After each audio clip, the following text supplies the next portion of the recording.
Yamuna Tira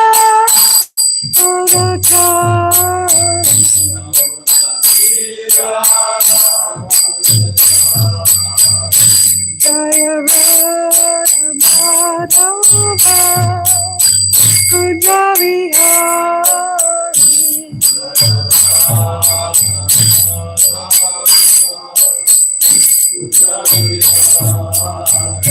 Jaya Madhava Kunjavihari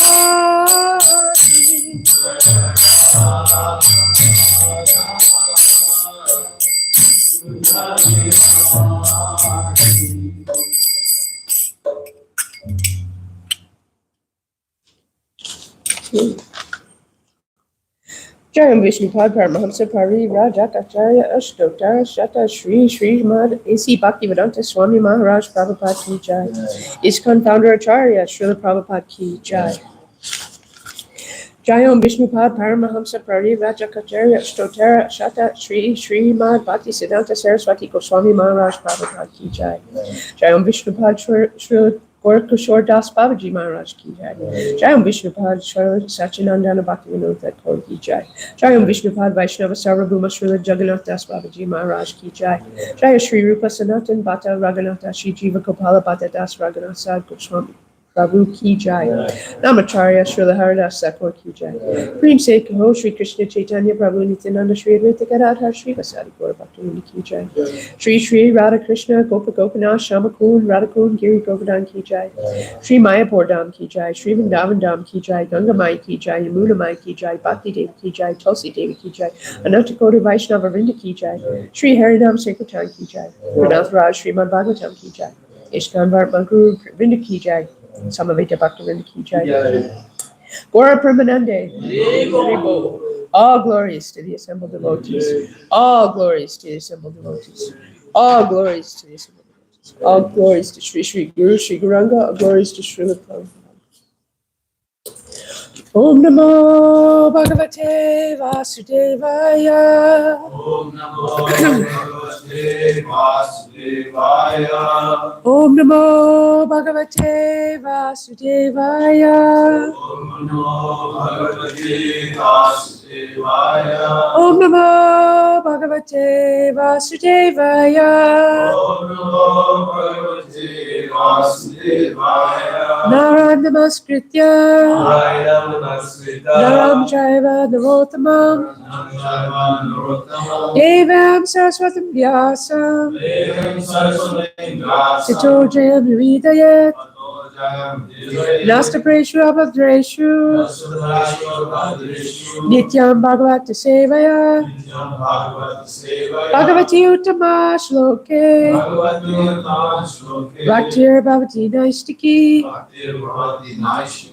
Before reciting the Srimad Bhagavatam, which is the very means of conquest, one should offer respectful obeisances unto the personality of Godhead Narayan, unto Nara Narayan Rishi, the supremest human being, unto Mother Saraswati, the goddess of learning, and unto Srila Vyasadeva, the author. By regular attendance in classes on the Bhagavatam, and by the rendering of service to the pure devotee, all that is troublesome to the heart is almost completely destroyed. And loving service unto the personality of Godhead, who is praised with transcendental songs, is established as an irrevocable fact.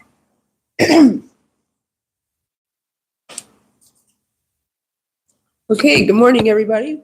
Thank you for coming to Bhagavatam class. So today we're reading Canto 4, Creation of the Fourth Order. Today is July 14th, 2024. We'll be doing chapter 23, Maharaj Prithu going back home, in verse 21. Huh? Oh. July 21st. I was looking at the wrong notes from last week.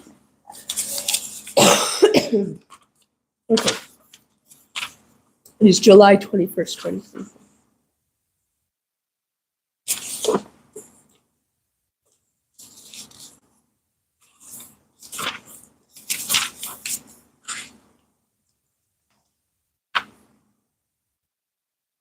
Itam bhutanu bhavo sa Ritu sa bhagavatama Kirtitam tasya charitam. Udama charitasya te. Itam bhutanu bhavosau. Ritu sa bhagavatama. Kirtitam tasya charitam. Udama charitasya te. Itam bhutanu bhavosau. Ritu sa bhagavatama. Kirtitam tasya charitam. Udama charitasya te. Please chant. Itam Buddhanubhavosau Sa Bhagavatama Itam Tasya Charitam Dama Charitasya Te Itam Buddhanubhavosau Ritu sa Bhagavatama Kirtam tasya charitam Dhamma charitasya te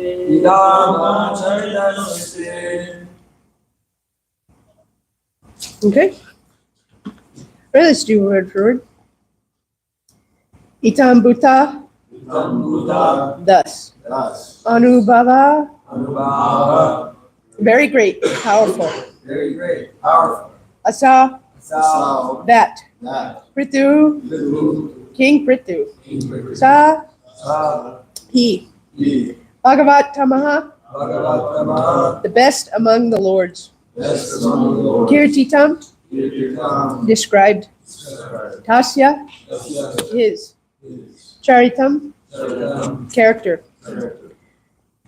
Udama. Very great. Charitasya. One who possesses such qualities. Te. To you. Translation by Srila Prabhupada. Ki Jai. Maitreya continued. The greatest of all devotees, Maharaj Prithu, was very powerful, and his character was liberal, magnificent, and magnanimous. Thus I have described him to you as far as possible. Please repeat. Maitreya continued. The greatest of all devotees, Maharaj Prithu, was very powerful, and his character was liberal, magnificent, and magnanimous. Thus I have described him to you as far as possible. Purport. In this verse, the word Bhagavatamaha is very significant, for the word Bhagavat is used especially to refer to the Supreme Personality of Godhead, as the word Bhagavan, the Supreme Personality of Godhead, is derived from the word Bhagavat. Sometimes, however, we see that the word Bhagavan is used for great personalities like Lord Brahma, Lord Shiva, and Narada Muni. This is the case with Prithu Maharaj, who is described here as the best of Bhagavans, or the best of the lords. A person can be so addressed only if he is a great personality who exhibits extraordinary and uncommon features, or who attains the greatest goal after his disappearance, or who knows the difference between knowledge and ignorance. In other words, the word Bhagavan should not be used for ordinary persons.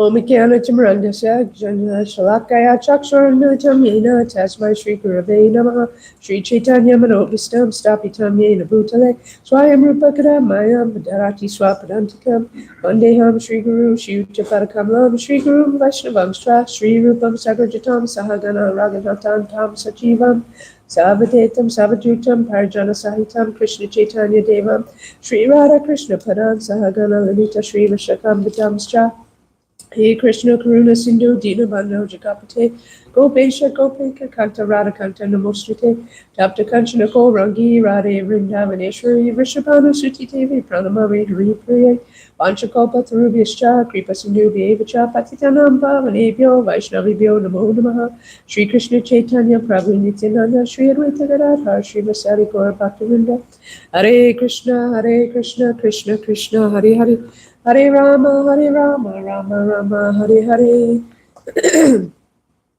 Okay, the verse again. Itam bhutanu bhavo sa prithu sa bhagavatama kirtitam tasya charitam udama charitasya te. Maitreya continued. The greatest of all devotees, Maharaj Prithu, was very powerful, and his character was liberal, magnificent, and magnanimous. Thus I have described him to you as far as possible. Okay, so this verse talks about the greatness of King Prithu. And King Prithu was an ideal king and an ideal husband. And he was just so great. He was his own wife followed him into the fire. His people loved him. And now I want to talk more about the greatness of devotees in general. So in the Bhagavad Gita, it says, out of many thousands among men, one may endeavor for perfection. And of those who have achieved perfection, hardly one knows me in truth. So that out of many thousands of men, only one endeavors for perfection. And out of those men who make it to perfection, Krishna says, hardly anyone in truth knows him. The Bhagavad Gita also says, after many births and deaths, he who is actually in knowledge surrenders unto me, knowing me to be the cause of all causes and all that it is. Such a great soul is very rare. So Krishna himself is telling us that it is very rare. Such a great soul is very rare, a great soul that surrenders unto him. So those are the words of God himself. So let's talk a little bit about the qualities of a devotee. Does anybody know some? Yeah. Eat too much. Don't eat too much. Yeah. Okay. Any others? Qualities of a devotee? Yeah. Non-violent. Non-violent. Yeah. Yeah. Anyone else? Friend tall. Yeah. Hobby. Huh? Poet. A poet. Yeah. Okay. Any others? Shanti. Shanti, peaceful. Yeah. How many are there? There's 26. So we could just keep going, or I could just read them. But clean. Yeah. All right. Always surrender to Krishna. What was that? Always surrender to Krishna. Always surrender to Krishna. Very nice. So these are the 26 qualities of a devotee. This is from the Srimad Bhagavatam, 4th canto. These qualities of a devotee, 26 in number, are listed as follows. 1, kind to everyone. 2, does not quarrel with anyone. 3, fixed in the absolute truth. 4, equal to everyone. Faultless, charitable, mild, clean, simple, benevolent, peaceful, completely attached to Krishna, has no material hankering, meek, steady, self-controlled, does not eat more than required, sane, respectful, humble, brave, compassionate, friendly, poetic, expert, and silent. So these are the 26 qualities of a devotee. So I'm definitely aspiring to have those qualities, but I don't think I'm quite there yet. Anybody here have all those qualities? Yeah, Mother Tsunami. Yeah, that's true. Very nice. All right. So because the devotees have these qualities, devotees naturally, they become very opulent. Yeah, huh? Oh, I thought you said something. So naturally, devotees become very opulent. There's some really beautiful quotes that I found about the opulence of devotees. This is from the 4th canto, from the purport, verse 11 in chapter 23. In the devotional service to the Lord is likened unto a queen. When a queen gives an audience, many maidservants follow her. The maidservants of devotional service are material opulence, liberation, and mystic powers. From the Narada Pancharatra, we understand that if one attains the stage of pure devotional service, he also attains all the opulences derived from fruitive activities, empiric philosophical speculation, and mystic yoga practice. So I love that. When a queen gives an audience, many maidservants follow her. The maidservants of devotional service are material opulence, liberation, and mystic powers. So there's no need to strive for these things separately, because as you become devoted to Krishna, you'll get these qualities naturally. This will happen. From another purport in the 8th canto. According to the desire of Lakshmi Devi, the goddess of fortune, the Supreme Personality of Godhead has made his bosom her residence, so that by her glance she could favor everyone, including demigods and ordinary human beings. In other words, since the goddess of fortune stays on the bosom of Narayan, she naturally sees any devotee who worships Narayan. When the goddess of fortune understands that a devotee is in favor of devotional service to Narayan, she is naturally inclined to bless the devotee with all opulences. The karmis try to receive the favor and mercy of Lakshmi, but because they are not devotees of Narayan, their opulence is flickering. The opulence of devotees who are attached to the service of Narayan is not like the opulence of karmis. The opulence of devotees is as permanent as the opulence of Narayan himself. So we can see, with our politicians or our famous actors or athletes, they have a lot of opulence, right? They're very good looking, or they're very talented, or they have a lot of wealth. But all these things are temporary. In their next life, or even in this life, they may lose all those things. But the opulence that you gain by being a devotee of the Lord, that's permanent. And then one more quote about opulence. This is from the Chaitanya Charitamrita. The results of devotional service are certainly not material benefits or liberation from material bondage. The goal of devotional service is to be eternally situated in the loving service of the Lord, and to enjoy spiritual bliss from that service. One is said to be in a poverty-stricken condition when one forgets the Supreme Personality of Godhead. I'll repeat that one. One is said to be in a poverty-stricken condition when one forgets the Supreme Personality of Godhead. One has to end such a life of poverty in order to automatically end the miserable conditions of material existence.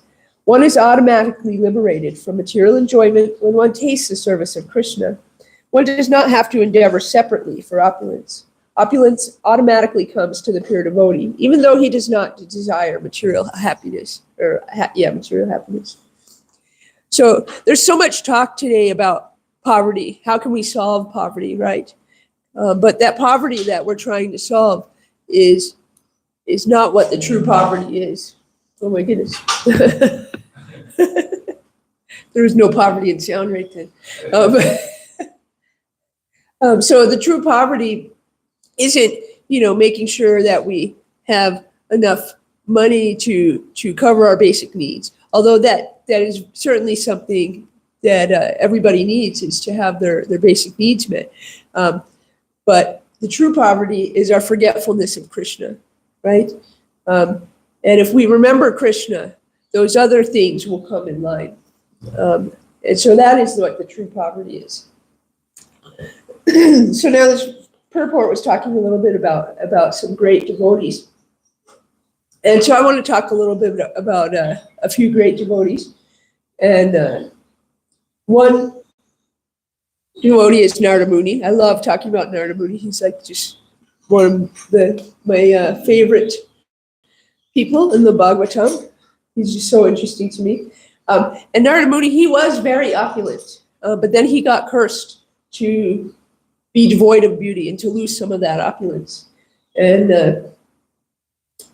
but let's see how opulent Narada Muni is. Krishna himself says in the Bhagavad Gita from the 10:26. Of all trees, I am the banyan tree, and of all sages among the demigods, I am Narada.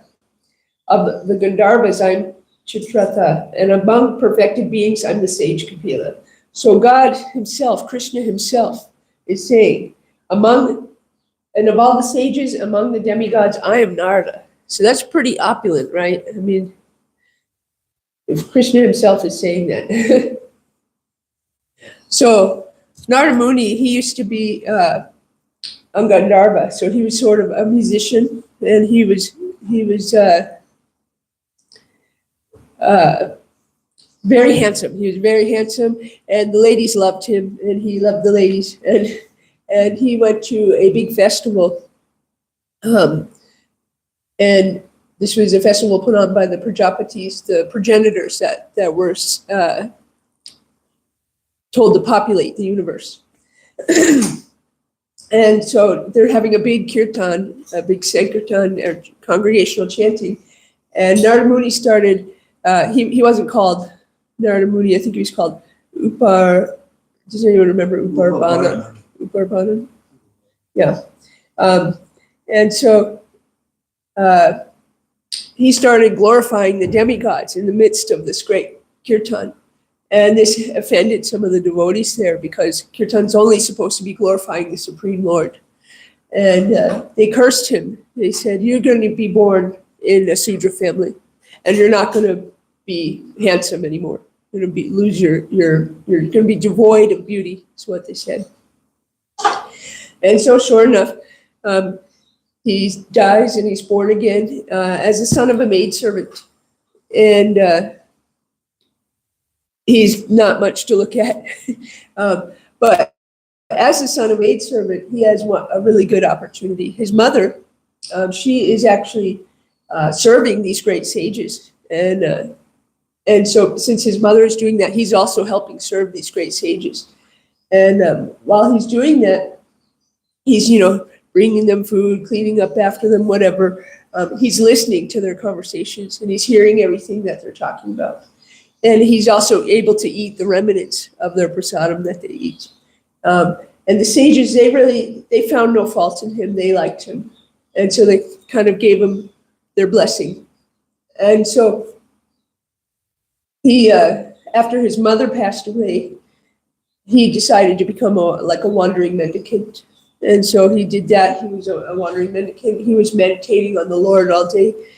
And one day, during his meditation, the Lord appeared to him.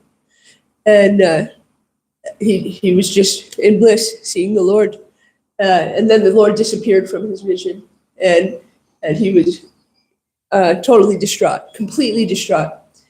And the Lord told him, in order to see me face to face, you need to be completely purified. And he said, but I did this to you as a kindness, to kind of entice him to continue on with his devotional service. And it worked. And so Narada Muni, he became even more intently fixed on the Lord because of that experience.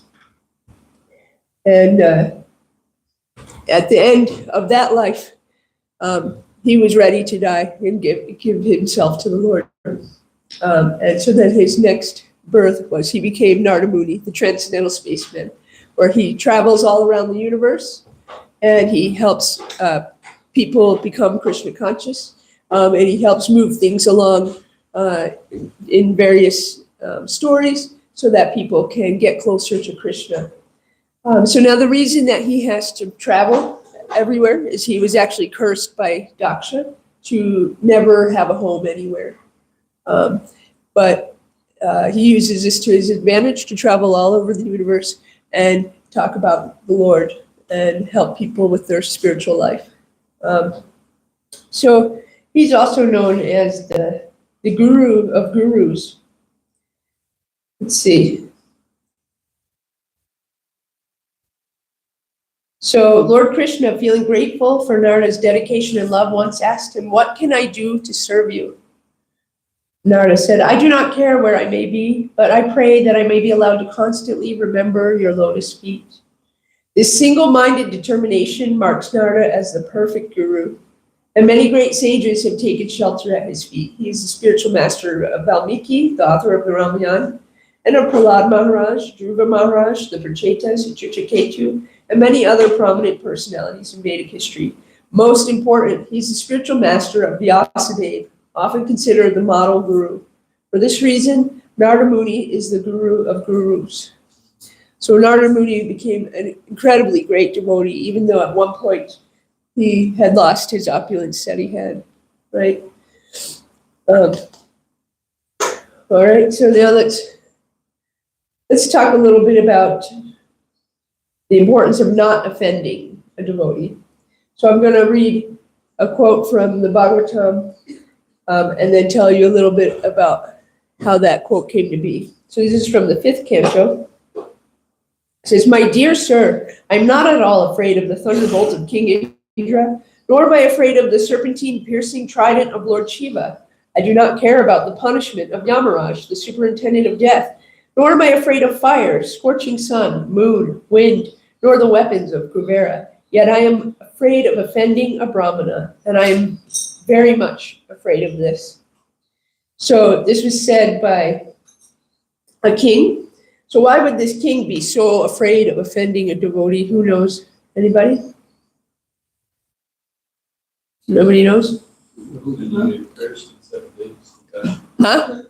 You get cursed and die in 7 days. Yeah, that could happen, sure.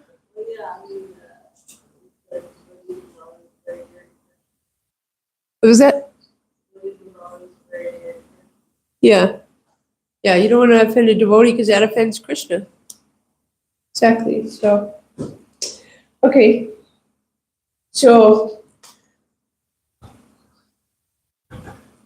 let's talk a little bit about how this king came to say that. So there was this story of Jadabhart, right? Okay. So Jadabhart, he used to be Bhartara. He was a great king. He was emperor of the whole world. I mean, you can't get much greater than that. He was the emperor of the whole world. And at one point, he left all his kingdom to go and meditate in the forest. And he was doing this. He was a very great devotee. And he's meditating in the forest. And then one day he sees a deer. And I think it was a tiger roared. There was a pregnant deer, and a tiger roared and scared the pregnant deer. And she tried to jump like over the river.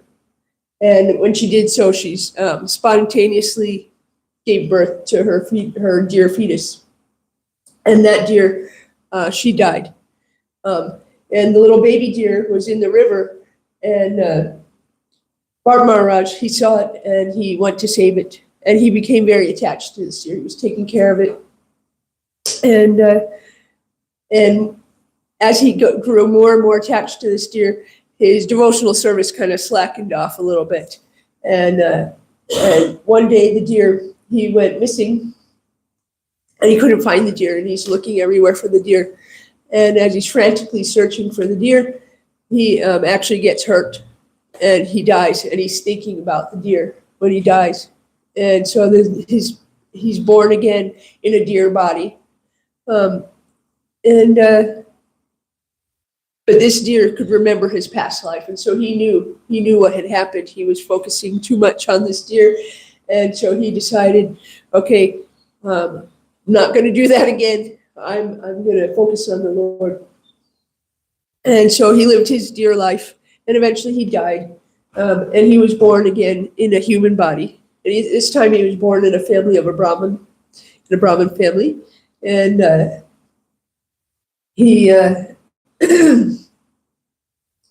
he pretended to be deaf and dumb so as to not get involved in the material world. You know, he also felt that some of his family members were a little materialistic. He just didn't want to get involved in that. So he thought the best course of action would just pretend he's deaf and dumb, and everyone would just kind of leave him alone. His father would try to teach him certain things, and he would purposely mess them up so that he would just be left alone. And the whole time he's thinking of the Lord. So one day he was out, and these Kali worshippers decided they said they were thieves. They decided they needed a sacrifice to Kali so that they could be successful in their thieving. And the original sacrifice they had planned had like gotten away. He had run away. And so then they saw Jada Bharat, and he was big, strong man. And they thought he was kind of a dullard. He was kind of dumb. So they kidnapped him, and they took him to the altar of goddess Kali to be killed and sacrificed to her. But goddess Kali, she could see that he was a great devotee. And so right before he was to be killed, it said that the deity of Kali, the deity split open, and the goddess Kali jumped out, and she saved Jada Bharat from being killed. And she actually killed all the thieves and cut their heads off. And it's quite gruesome. It says her and her devotees played with their heads. It was pretty gross, and she was like drinking the blood. Yeah. So she saved him, and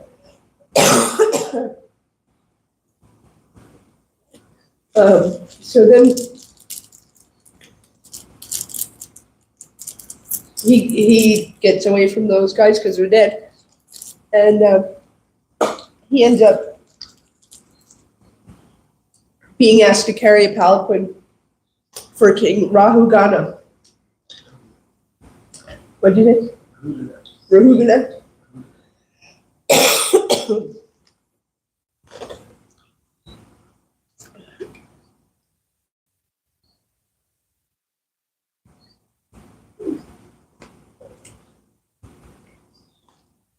So he's carrying this palanquin for him, and he's new. The other guys, they just needed an extra guy, so they kind of just grabbed him off the street and said, "Hey, come on, you're gonna carry this." And so as he's carrying the palanquin, he's an enlightened soul, so he's trying to avoid stepping on the ants, and so he's kind of making the palanquin rock back and forth, and as you can imagine, this kind of irritated the king a little bit, and so the king eventually he's kind of just like, "Hey, what's going on here?" And the other guys are like, "Look, it's the new guy. He's weird. I don't know. There's something wrong with him. Like, he's doing it." And so after this keeps happening for a little while longer, the king actually chastises him.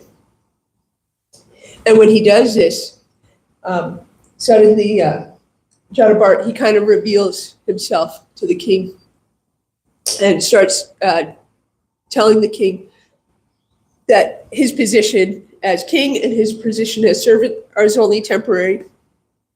And he instructs the king, or he starts telling the king, and the king is shocked and suddenly realizes, "Whoa, wait a minute.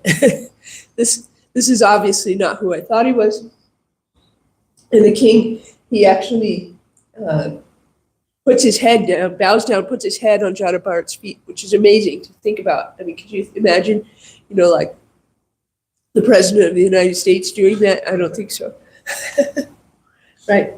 And so he apologizes, and that's when he says what this quote that I wrote at the beginning: "My dear sir, I am not at all afraid of the thunderbolt of King Indra, nor am I afraid of the serpentine-piercing trident of Lord Shiva.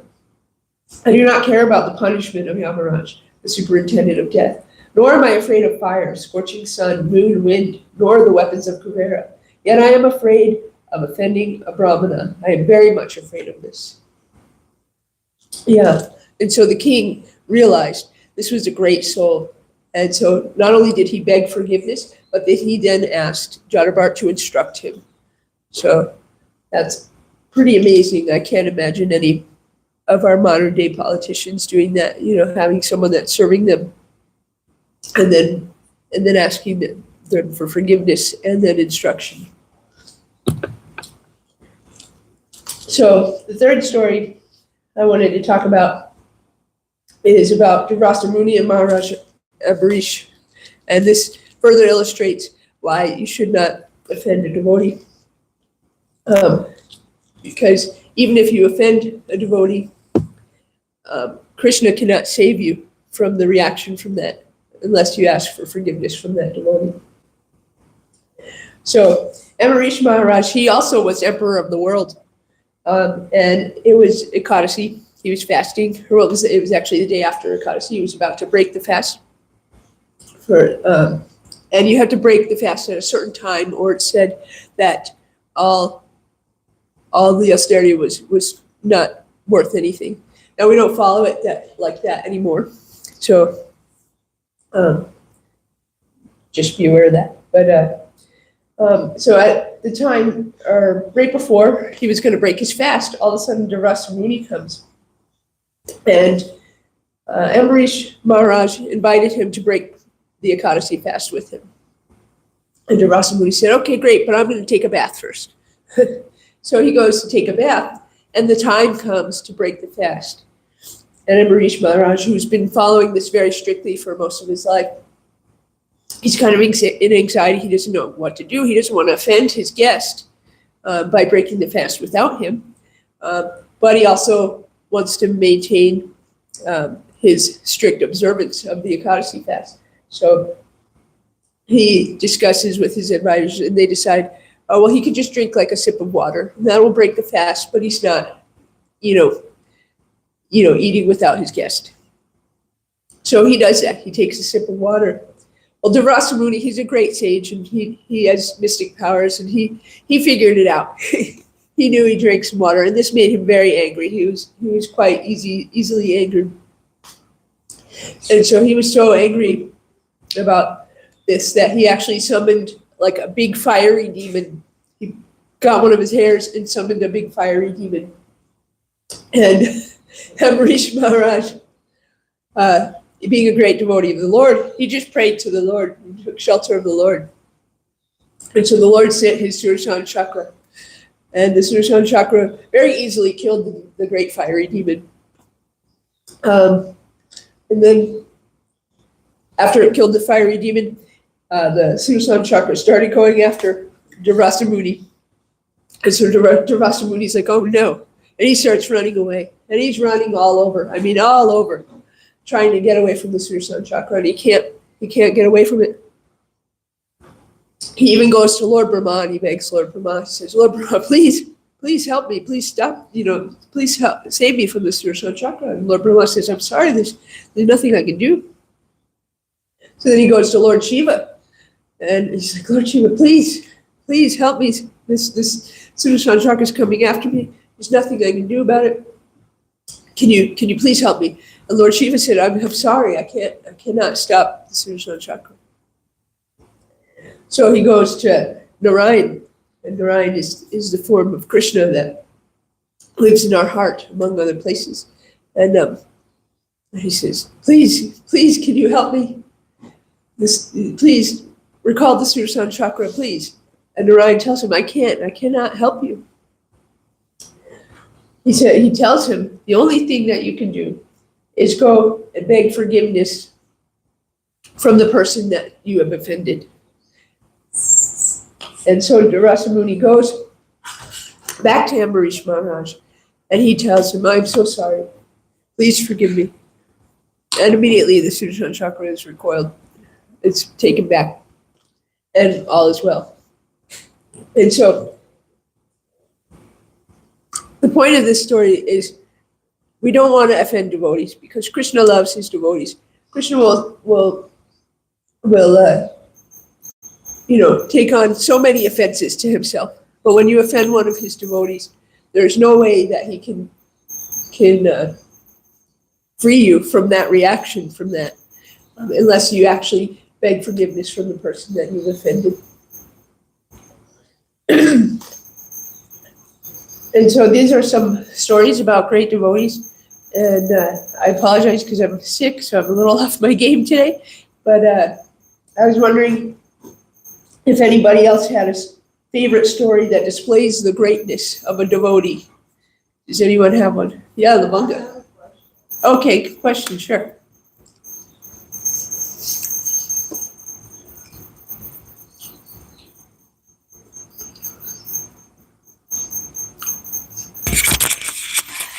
So we hear all the time about how it's important not to offend the devotees of the Lord. Even there's a really heavy verse in the Chaitanya Charitamrita about it, about how you lose all your opulence and such and such.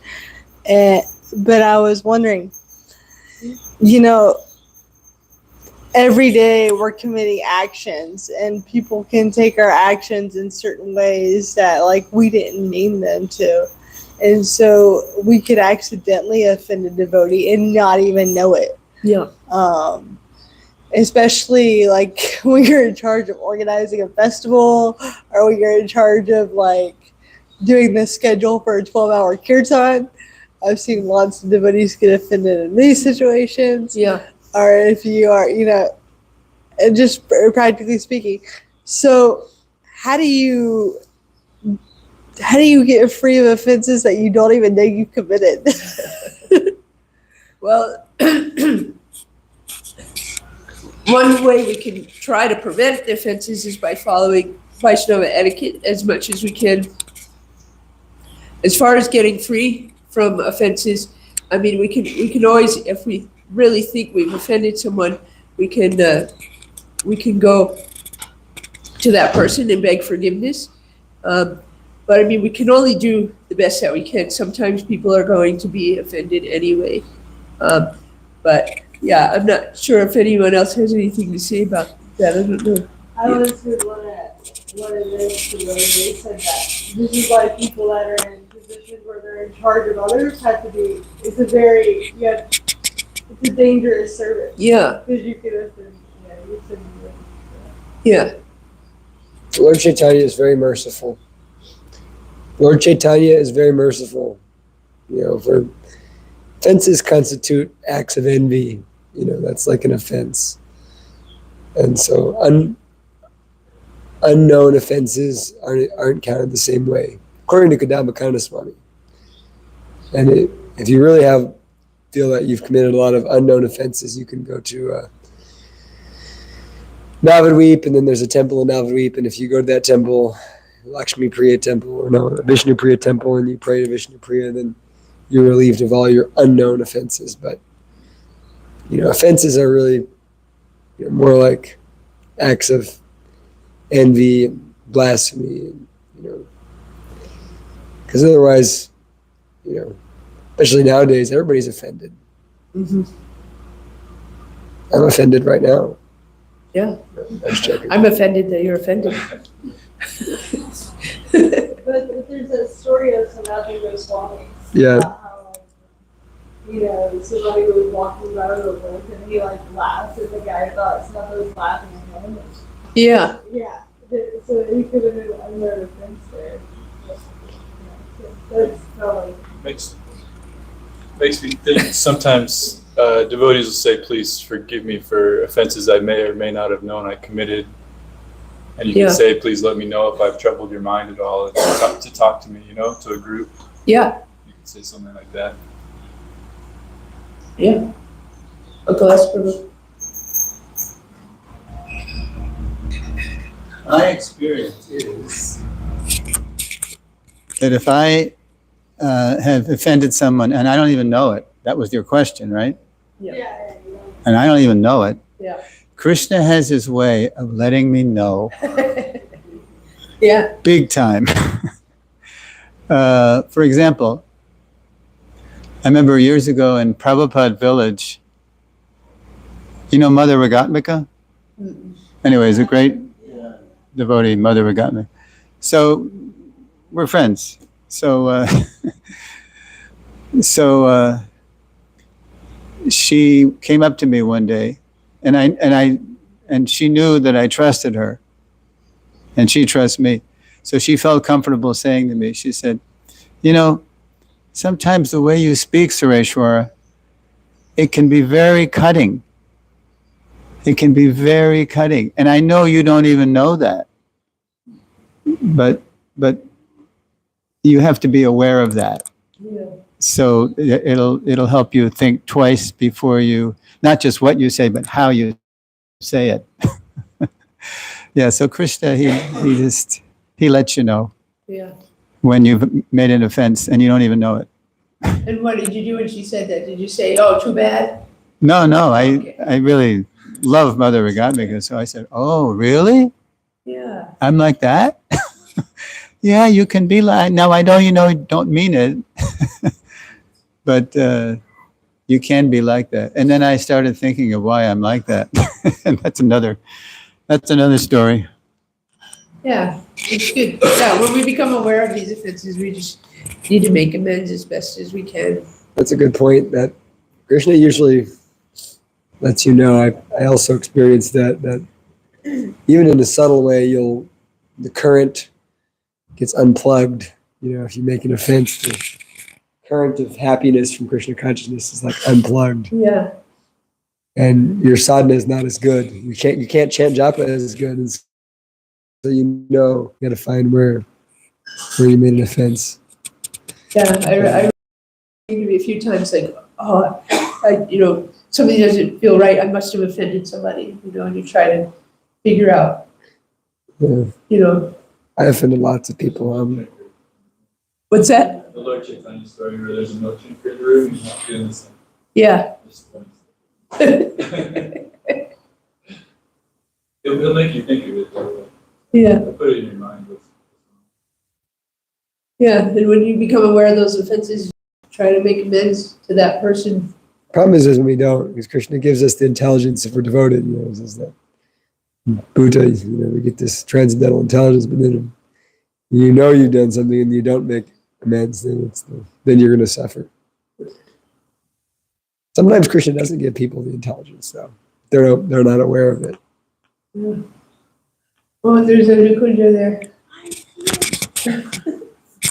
So mine was, I guess it's more of, your take on this. What I've heard a lot also is that devotees also need to be careful of taking offense of certain things, because like sometimes we'll just be like, oh, this guy just said this thing, and then I don't know, then later it's like, oh, I feel really bad that I like took offense to that because either they didn't know, or us thinking more of like, did they mean to, or what's their condition? So I guess what's your take on that, or verses on that? No, that's a really important point, because it's very easy to take offense. We can take offense to so many things every day. But part of being a devotee is we should try to understand where are these people coming from, what is their knowledge base, what is their intention, and to not be taking those offenses, to just not take them. And that's really important to help lessen the offenses. Yes. On a separate note, I was thinking when you were talking about the qualities, I was thinking about how they say a devotee doesn't quarrel, but we see devotees, speaking against a different philosophy sometimes, or not being silent. I mean, you're not being silent right now, so. Yeah. So how do we understand what those qualities actually mean? Yeah, so you don't want to just argue with people. If someone has a different viewpoint, there's really no sense in arguing with them. You can certainly state your position, and they can state theirs, but there's no sense in keeping that discussion going if it's not getting anywhere. There's there's a concept where like, you can tell who's a fool because they're arguing with a fool, right? There's a much better way to say that, but I can't remember it off the top of my head. But yeah, by keeping silent, that just means not speaking unnecessarily. And when you do speak, to be speaking about Krishna. But yeah, if some guy is arguing with you about a different philosophical point, generally you're not going to change his mind if you've already stated your point. There's no reason to keep, bashing each other over that. I don't know. Does that make any sense? Yeah. You remind me of, we read some of the Art of Spiritual Life, it's called, Jadharani Mataji, Oh yeah. famous painter. And she was saying like, if if somebody say calls like is speaking down to a Mataji, then Yeah. they're ignorant. And then if the woman is taking offense to it, they're in ignorance too, because Right. they're identifying as being a woman Yeah. instead of a spirit soul. Yeah, that's a great point. Yeah. Okay, Kirtan. Well, Arjuna was quarreling. So, I mean, that unnecessary quarrel, is Yeah.